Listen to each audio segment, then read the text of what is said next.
Na Sycylię pojechaliśmy w ramach dłuższego weekendu, a czas ten wykorzystaliśmy bardzo owocnie. Odwiedziliśmy 2 duże miasta oraz typowo turystyczną miejscowość. W filmie pokażemy, jak komfortowo przemieszczać się koleją oraz od czego zacząć zwiedzanie wschodniej Sycylii. Gotowi? Zapraszamy!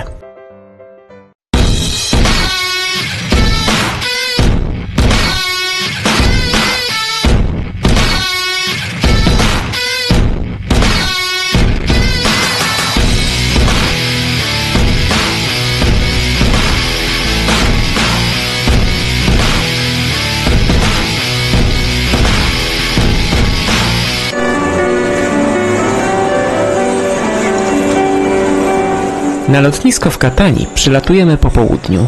Terminal nie jest imponujący, ale najważniejsze, że przechodzimy przez niego bez zbędnej zwłoki. Po wyjściu mamy 3 opcje dojazdu do Katanii: bezpośrednim autobusem, pociągiem ze stacji Fontanarossa lub autobusem komunikacji miejskiej z przystanku położonego przy ulicy Via Santa Maria Goretti. Wybieramy najtańszą opcję, czyli autobus. W Katanii nocowaliśmy przez cały pobyt. Celem naszej wycieczki było głównie zwiedzanie miasta w ramach krótkiego city breaku. Bonusem wyprawy miała być Taormina.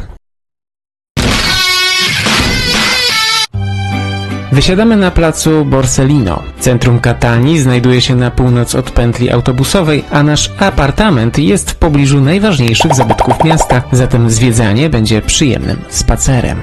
Katania to miasto liczące ponad 300 000 mieszkańców, położone we wschodniej części wyspy. Znajduje się pośrodku linii kolejowej łączącej Syrakuzy z Messyną oraz na drodze krajowej E45. Do miasta dociera również autostrada A19. Z miastem mocno związany jest kompozytor operowy Vincenzo Bellini, który urodził się 3 listopada 1801 roku. Już jako dziecko przejawiał niezwykły talent muzyczny. Otrzymał stypendium miasta, dzięki któremu mógł kształcić się również w miejskich kościołach. To właśnie w jednym z nich, pod wezwaniem świętego Franciszka, mały Vincenzo grał na kościelnych organach. Swoją pierwszą operę napisał w czasie studiów, a później tworzył m.in. dla mediolańskiej La Scali, co otworzyło mu drogę do wielu europejskich stolic, w tym Paryża, gdzie zaprzyjaźnił się z Chopinem.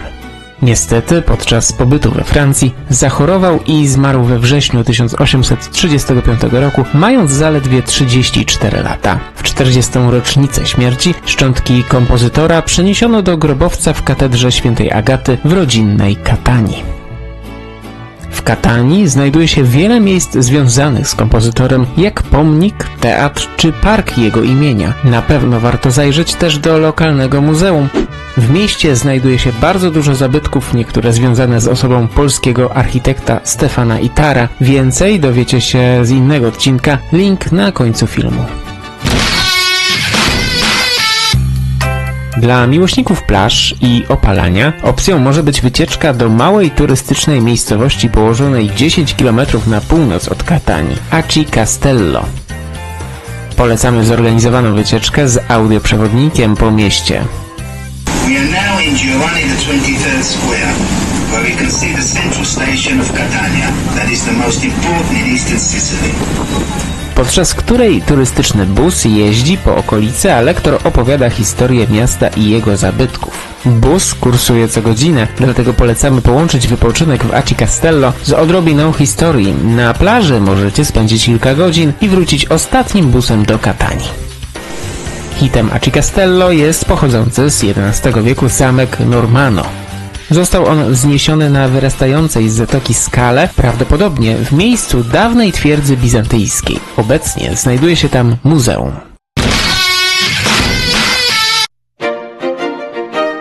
Będąc we wschodniej Sycylii nie można pominąć Taorminy. Miasteczko położone jest na kilku zboczach wzgórza Monte Tauro. Dlatego do centrum, które znajduje się ponad 200 metrów nad poziomem morza, polecamy podjechać busem.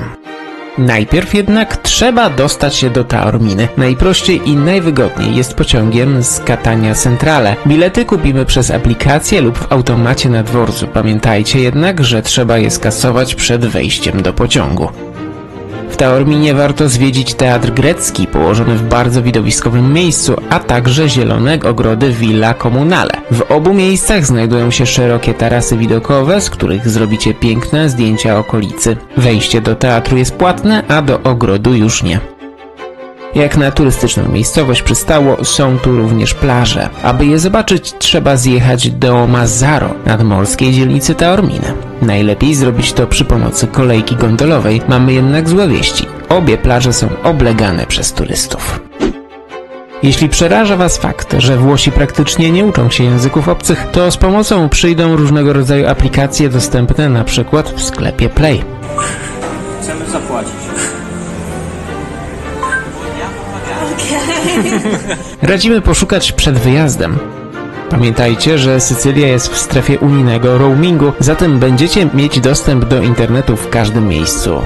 Zasubskrybujcie kanał, włączcie dzwonek, aby nie przegapić żadnego nowego filmu. Do zobaczenia!